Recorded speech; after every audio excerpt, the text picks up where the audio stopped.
Britain's getting smaller. It's being torn off in chunks by the sea. What on earth can we do to stop it?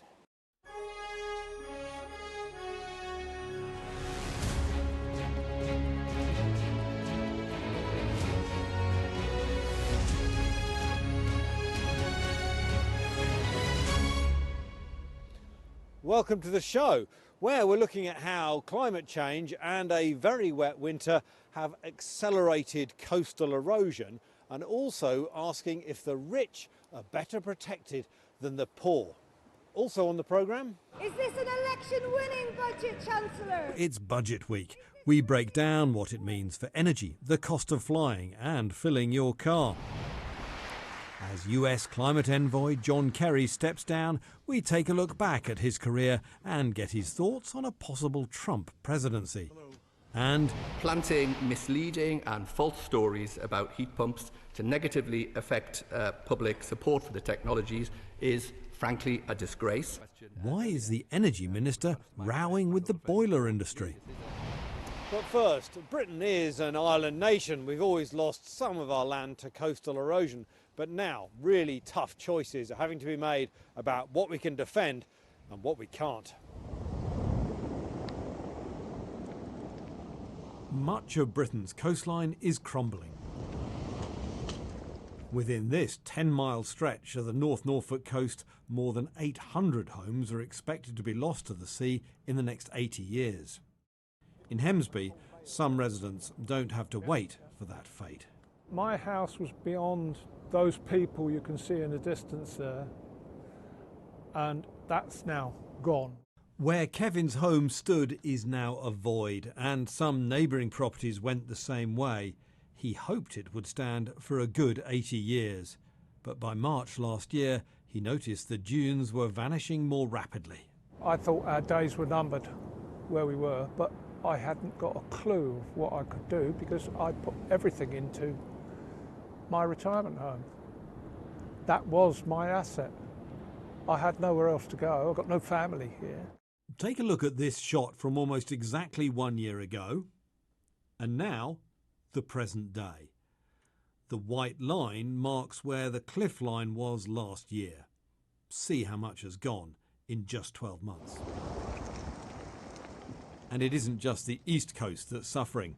According to a survey using government data, 21 villages and hamlets in England will lose more than £500 million worth of residential property to coastal erosion by 2100. On the Isle of Wight, landslides are a daily occurrence. This one happened in front of our eyes. It's on the southwest coast, and two other stretches of the island's coastline are slipping away, hastened by water from above as well as below. It's not just the sea that's undermining the coastline here, it's also the rain. Some parts of Britain have had double their normal rainfall of late, and that helps to undermine these cliffs. So bits like this will shortly no longer be part of the British Isles. Angela Terry is an environmental scientist who's researched what's at risk from erosion. It's just going to keep falling. And how we work out what to save. Well, this is a recent chunk of Britain that's going to the sea? Yeah, and it's increasing. So we know with sea level rise and climate change and bigger storms, the coast is washing away far faster than it ever has before. It's absolutely impossible to build a seawall around the whole of the coast. We've got the largest coastline in Europe, and it's constantly evolving. So this is where this debate about which communities will be saved and which ones literally, when the cliffs crumble, they will be gone. Currently, money is allocated according to the value of what's being protected. Sensible in one way, as cities with big economies and big populations get big seawalls. But in rural areas, it can mean expensive homes owned by the wealthy are defended, but cheaper housing isn't deemed worth it.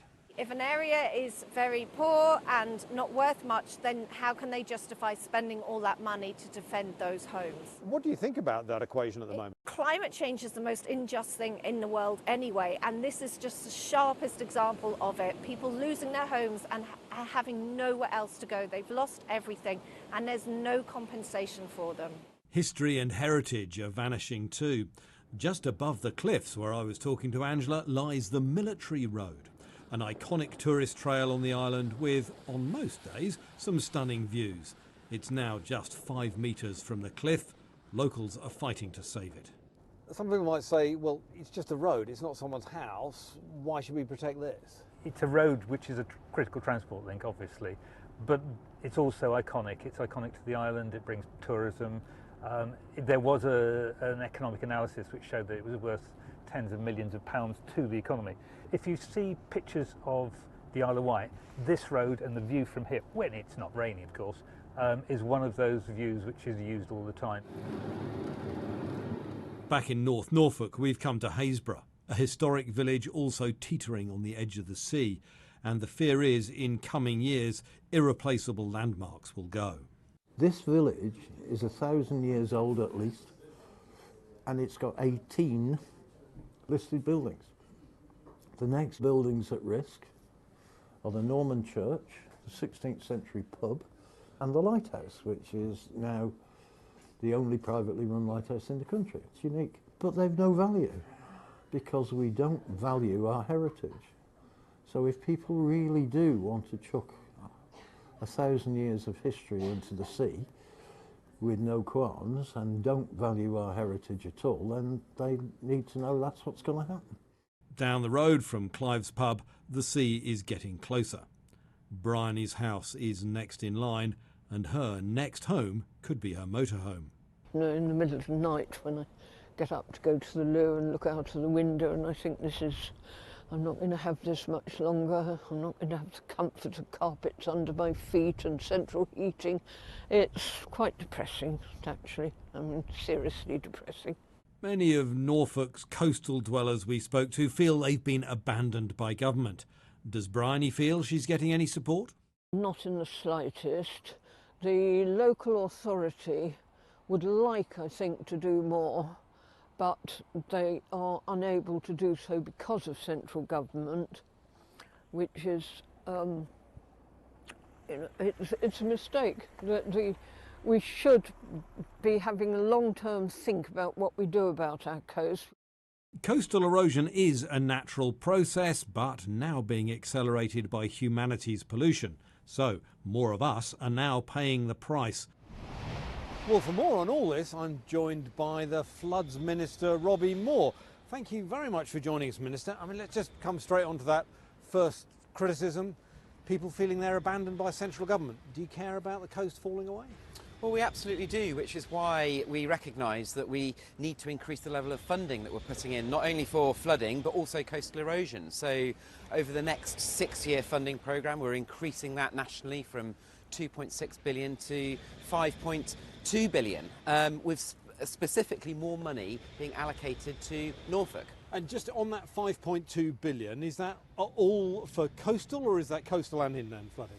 Coastal and inland, but specifically when we're looking at Norfolk, we're wanting to make sure that we are looking at more money going into coastal erosion and dealing with that, which is why we're increasing that from 200 million that has already been spent, better protecting 15,000 properties in Norfolk alone, to over the next 6-year period between 510 to 620 million pounds that will go across the east of England, better protecting those properties from coastal erosion.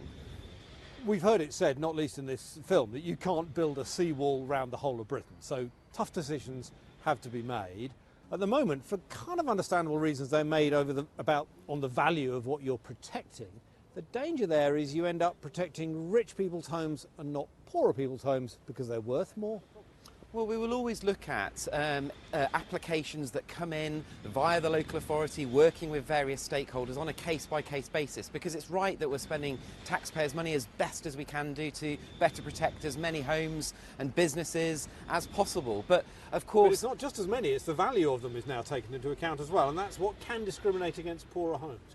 Well, no, I don't take that. I don't take that into that line of argument. What we are doing as a government is making sure that we're engaging with all stakeholders, all local authorities, to making sure that we're looking at applications coming in on a case-by-case basis, so that we are better protecting as many homes as possible. And of course, We all know that dealing with coastal erosion is incredibly complex and is a natural process that constantly happens. And not all areas of the coastline can be as better protected as we would hope. So what kind of areas are we going to have to accept that we're going to lose? Well, we will always try and do as much as we can, of course, as a but some government. places will go. And unfortunately, inevitably, that it will be the case when you're dealing, as an island nation, dealing with coastal erosion.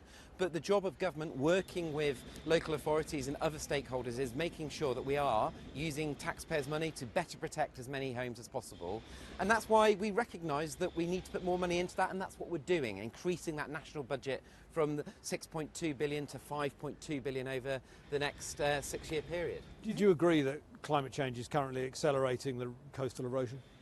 Well, of course, there is definitely a recognition of that, which is why we are putting more money as a government into dealing with coastal erosion, because there is a recognition that climate change is having an impact. Do you know how much land we've lost in the last 5 or 10 years? Is there, to the sea? Is there a figure that's on hand for that? Do you know? Well, these things are being monitored by local authorities and stakeholders. And you know that they will be, those loss figures will be taken into account when we're looking at better protecting homes. But that's not a figure that I have right now. So, Robbie Moore, thank you very much indeed. Now, this week was Budget Week, and there were a few announcements for us to sink our teeth into, and some omissions too. And to talk through this, I'm joined by Richard Hebditch from the Green Group Transport and Environment, and also Helena Bennett from the think tank the Green Alliance. Richard, we saw some announcements on the cost of flying business class. What happened? So we've seen changes in air passenger duty, not so much for the ordinary passenger flying within Europe and standard class if you're flying on holiday to Spain, it'll be the same. But we're seeing increases now for those flying in business class and also private jets as well. But Roughly how much?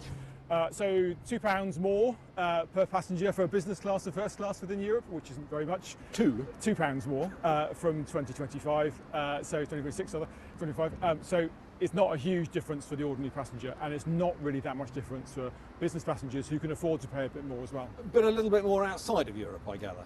Yeah, so I think for business flights it's about £22 per passenger for flights going outside of Europe. And private jets a little bit more, but still significantly less than we want to see in terms of overall taxation on these premium forms of travelling.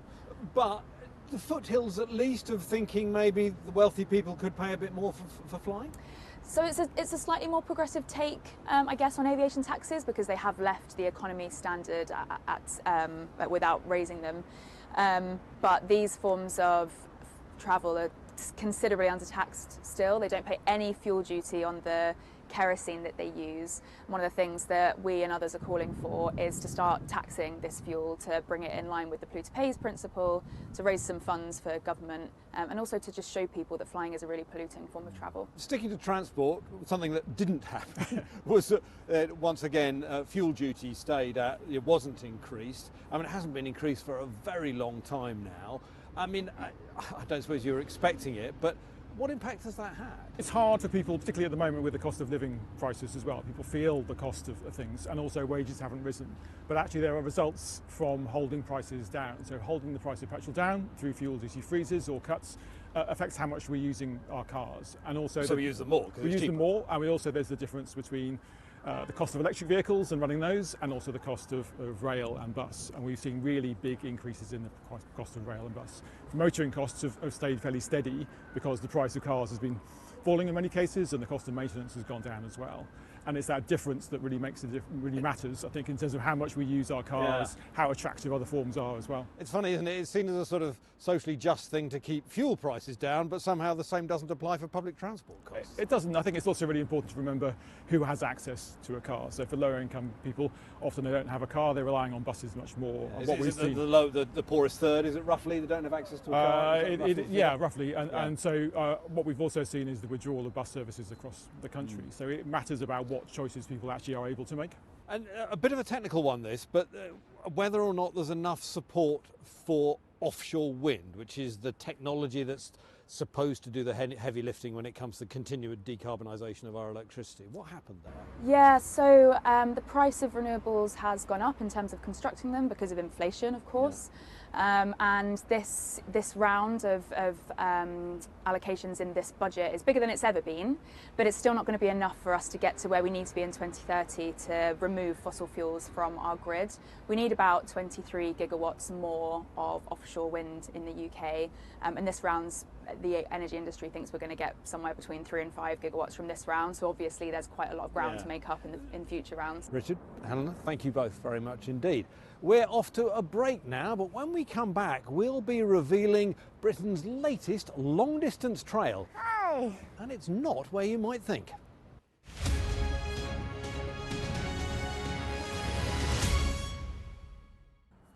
Welcome back to the show. Now, this week saw the retirement of one of the giants of US and international climate policy with the retirement of American climate envoy John Kerry. We've taken the chance to look back at some of the milestones of his career. He's one of the most recognisable political figures in the fight against climate change. From attending the first Earth Day in 1970 to signing the Paris Climate Agreement with his granddaughter on his knee in 2016.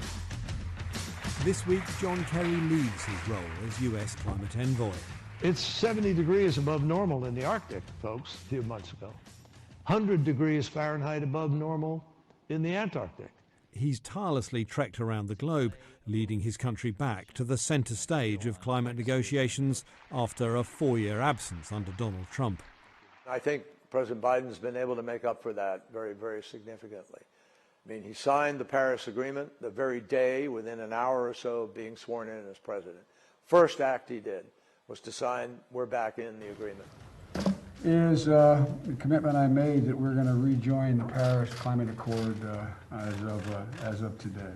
He's speaking for America on one of the most pressing threats of our time. No one I trust more. He's highlighted the importance of cooperation despite global tensions, and his close relationship with his Chinese counterpart has played a pivotal role, leading to a historic agreement at the most recent COP. With the Dubai Consensus, we now have an agreement globally that we have to transition away from fossil fuel, that we have to do it with urgency immediately in this decade, beginning now, and that we have to do it by including all greenhouse gases, every one of them, in the targets that we're setting. So China joined with the United States. This was a major breakthrough. The President of the United States. The US is still one of the world's biggest oil and gas exporters, but Kerry believes the country is now on a path that won't change whoever wins the next election. No one person can reverse what the world is doing now. Why? Because the marketplace, writ large, all around the world, presidents, prime ministers, monarchs, kings, leaders of countries, have all decided they're moving in this direction. Now, a bit of a war of words has broken out between Government Energy Minister Lord Callanan and the Energy and Utilities Alliance, a trade body that lobbies on behalf of gas and boiler companies. Speaking in the Lords this week, Callanan had this to say. My Lords, I'm supportive of a sensible debate on competing technologies, but planting misleading and false stories about heat pumps to negatively affect public support for the technologies is frankly a disgrace, and the big boiler manufacturers who fund the EUA should be ashamed of themselves. In response, the Energy and Utilities Alliance told us that it categorically denies funding or running an anti-heat pump campaign, and that it supports all technologies to green our home heating. Now, Britain is a country blessed with many marked trails, taking in some of our most beautiful natural scenery, but the latest to launch is an altogether more urban route. Mickey Carroll set out under her own steam to give it a go. I'm on London's newest walk, a 15-mile trek connecting 40 green spaces and historic places in the capital. My first walking buddy is David. Hi! He was one of the people who devised the walk. Walking is one of those modes of transport where you really can enjoy your environment, notice things about you, and you get a real sense of the history. We were thinking of a walk going through the centre of London and out to the countryside beyond. We thought it was a fantastic opportunity to link together medieval buildings like the one that we're just passing, Georgian terraces, Victorian squares, with marshland and parks and eventually Epping Forest. This new walk is incredibly well timed. It comes at a point where Londoners just want to walk more. Since the pandemic, there's been a 10% increase in people walking for fun. And I mean, it makes sense. During the pandemic, we all had to explore what was around us a bit more instead of heading further afield for our nature. And one person who can really attest to that booming popularity of walking is Jeb, who I'm meeting now. I wanted to show that there was young people getting out in nature, so I started making these TikToks, and I expected no one to watch them. The first one nobody did watch, but there was one comment being like, how can I find out more information? So I just popped the information for the next walk in the comment, and then from there on out it just kind of grew and grew and grew, and then I think we get like 400 people on these walks now, which is crazy. Nearly 60% of Londoners want to see more space dedicated to walking, which would make accessing the parks, marshes and wetlands much easier. Accessing these green spaces can have a really positive impact on people's mental health and well-being and physical health as well. Amy's organisation holds all of London's environmental records. She's been working with an academic called Sarah Knight to prove the link, particularly between good quality green spaces and mental health. People living in areas of deficiency in access to nature had lower self-reported levels of mental well-being. The quality of that site is really important because that link wasn't present when compared to deficiency in just general open space. And I think a lot of us can kind of understand that. If you go to a park and you can see species, you can see trees and flowers and foxes and deer and all of the wonderful wildlife we have in London, it's a special connection to nature that you might not get in some sites that might just be a field of grass. After spending the day rambling through London, I know I felt better, especially after a big sit-down and a slice of cake. Mickey Carroll, Sky News. A couple of weeks ago, we brought you the story of Staffordshire residents struggling with some really noxious odours sweeping through the town, coming from a nearby landfill site called Wally's Quarry. But in huge news for those involved in this struggle, which has gone on for ages, the Environment Agency has slapped the site with a suspension notice, meaning that it can no longer accept any waste that could add to the smell. Local MP Aaron Bell posted this picture of himself toasting the news with some fizz, and while he and campaigners welcome the ban, they call on the regulator to go further and close the site immediately. Ideally, we'd have preferred the closure notice, but it is a step in the right direction for the EA and Wally's Quarry to actually do what they're supposed to do and regulate and manage the site correctly. So as a community, we are happy, but we do want more. Wally's Quarry Limited, who operate the site, said the action was unnecessary and entirely inappropriate, and they would work towards having the notice lifted. Well, that's it for now. Remember, you can catch up on all your climate and environment news on the Sky News website and app, or by scanning the QR code that's on your screen right now. Next week, we'll be looking at our seemingly insatiable appetite for bigger cars and meeting the campaigners who are quite literally taking matters into their own hands. See you then.